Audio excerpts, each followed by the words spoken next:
Let's just dive right in, because today we are validating the ultimate, unavoidable struggle of being a PC gamer, right?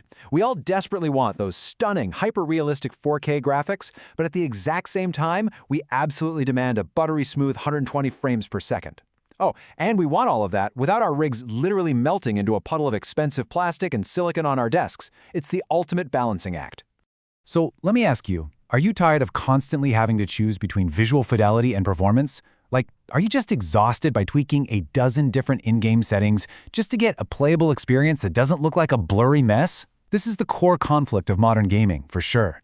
But today, we're actually going to look at some truly fascinating research that sets out to solve it. The reality here is that modern games are pushing boundaries like never before.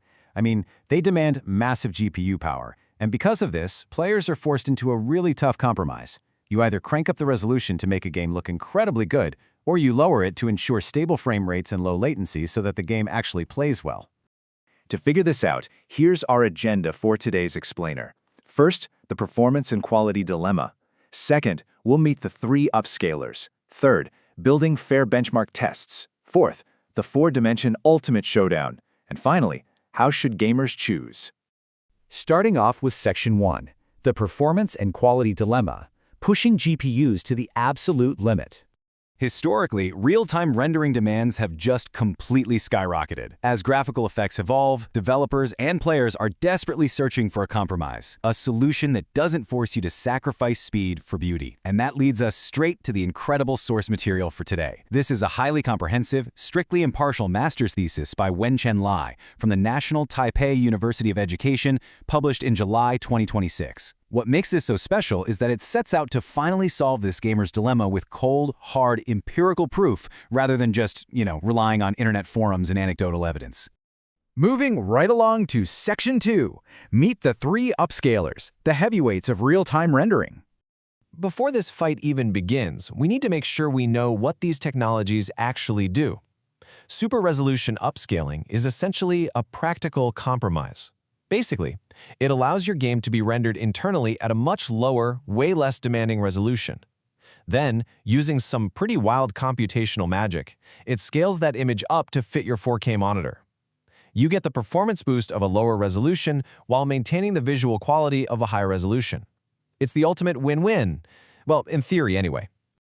So, who are the big contenders stepping into the ring for this thesis? We have the 3 most representative gaming upscalers on the market right now: NVIDIA's DLSS, AMD's FSR, and Intel's XeSS. Now everyone, and I mean everyone, claims their specific tech is the absolute best. But the problem for us gamers is that consumer reviews are often incredibly noisy. They can be heavily biased, they test different games on totally different hardware, and it's kind of impossible to trust who is actually winning. Which brings us to Section 3, building fair benchmark tests, eliminating the noise. The researcher identified a massive flaw in current testing. Existing studies usually only focus on single-dimensional comparisons. To find the actual truth, this thesis had to create the ultimate, systematic lie detector test. To translate all the academic jargon here into practical terms, the researcher completely locked down the testing environment. By defining system idle state baselines, fixing exact recording time windows, standardizing the procedures and pre-processing the frame sampling, they essentially eliminated all the background noise. This ensures that the results we're about to look at are 100% impartial, repeatable, and quantifiable. No bias, just pure data. All right, Section 4, 4-dimension ultimate showdown, where the rubber meets the road. We are officially entering the data arena to look at the exact dimensions these technologies were systematically evaluated on across multiple games and conditions. The framework for this study was mapped out across 4 specific testing dimensions. First up is hardware, measuring system resource consumption. Second is power, measuring actual energy usage and efficiency. Third, latency, which is all about interaction and system responsiveness. And finally, image quality, looking at visual fidelity and reconstruction. Because let's be real, you can't just be fast, you have to look good, feel responsive, and not draw a massive amount of power while doing it. Okay, here's the first major result. When tested across all these dimensions, NVIDIA's DLSS proved to have the most superior comprehensive performance in the vast majority of scenarios.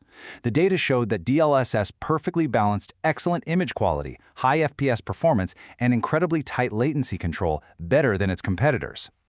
Now, let's look at the verdict for AMD's FSR impartially. The data crowns FSR as the situational survivor. The thesis found that it does provide genuine performance advantages in certain specific situations. But when evaluated across all conditions in games, it exhibited relatively weaker overall results compared to the top spot. And finally, Intel's XeSS. The data paints this one as the power-hungry artist. The research noted that XeSS demonstrates highly effective image reconstruction quality in specific games. It pulls off some really great visual fidelity, but it comes at a heavy cost. It generally consumes significantly more power and hardware resources just to get that image onto your screen. Which leads to our final section, Section 5. How should gamers choose? Making sense of the data. Because knowing who won the overall benchmark is great, but we need to know how you can actually apply this thesis to configure your real-world gaming setup tonight. The study also evaluated extra in-game features like frame generation and NVIDIA reflex modes, and what they found is a classic feature trade-off. Yes, turning these on can give you massive speed benefits, increased FPS, and reduced latency. However, the data proves you pay for it. These features can introduce trade-offs like reduced image quality, visual artifacts, or noticeably higher power consumption. The overall effectiveness completely depends on your specific gaming scenario and what you value more, flawless image quality or just the absolute highest frame rate possible. Just as a quick reminder, this analysis is drawn directly from the academic abstract of the thesis.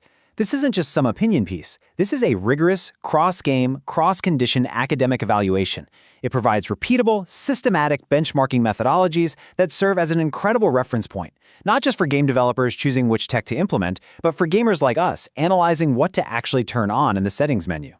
So, to summarize the bottom line verdicts directly from the author's abstract, giving us a definitive, neutral answer based purely on the gathered data, DLSS demonstrates superior comprehensive performance.